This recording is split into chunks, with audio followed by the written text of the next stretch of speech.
put more tariffs on the EU, will you respond to their retaliation?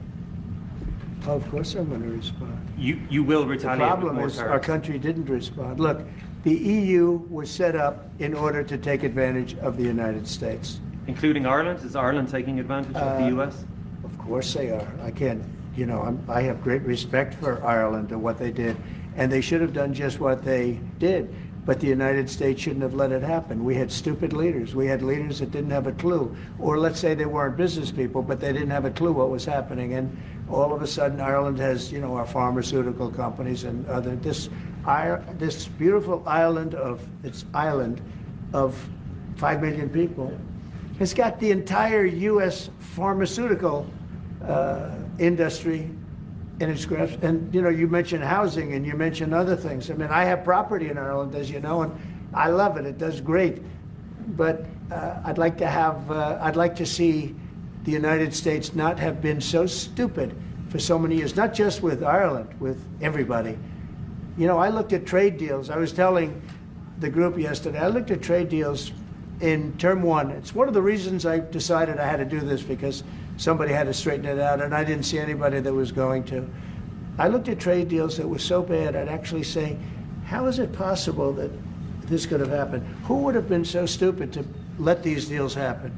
For instance, when the pharmaceutical companies started to go to Ireland, I would have said, that's okay if you want to go to Ireland, I think it's great. But if you want to sell anything into the United States, I'm going to put a 200% tariff on you. So you're never going to be able to sell anything into the United States. You know what they would have done? They would have stayed here. So do you want Back, but he'll be fighting me on it. I mean, what I would say, President, if I could 1 second, just make the point.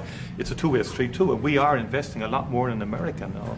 And people may not realise, but Ryanair, one of our biggest airlines, for example, I'll trade. AirCap, I'll trade. they buy more. The two of them together buy more Boeing airplanes than anybody else outside of America. Good. That's a little known fact. It doesn't turn up in the statistics, but Ryanair and AirCap, big aircraft leasing company, Irish company, have done great work with Boeing and huge investments over the last couple of years. So, and there's a lot of Irish companies here now, about 700 odd Irish companies based in America.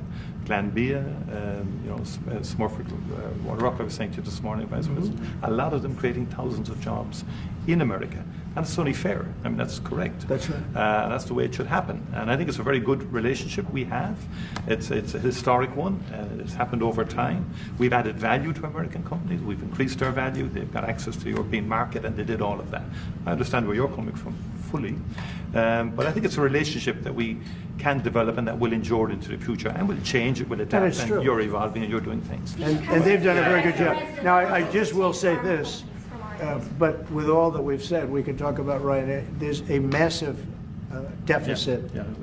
I don't mean by a little bit. I mean, there's a massive deficit that we have with Ireland and with other countries too. And we want to sort of even that out as nicely as we can, and we'll work together. We're going to work together great, but the deficit is massive.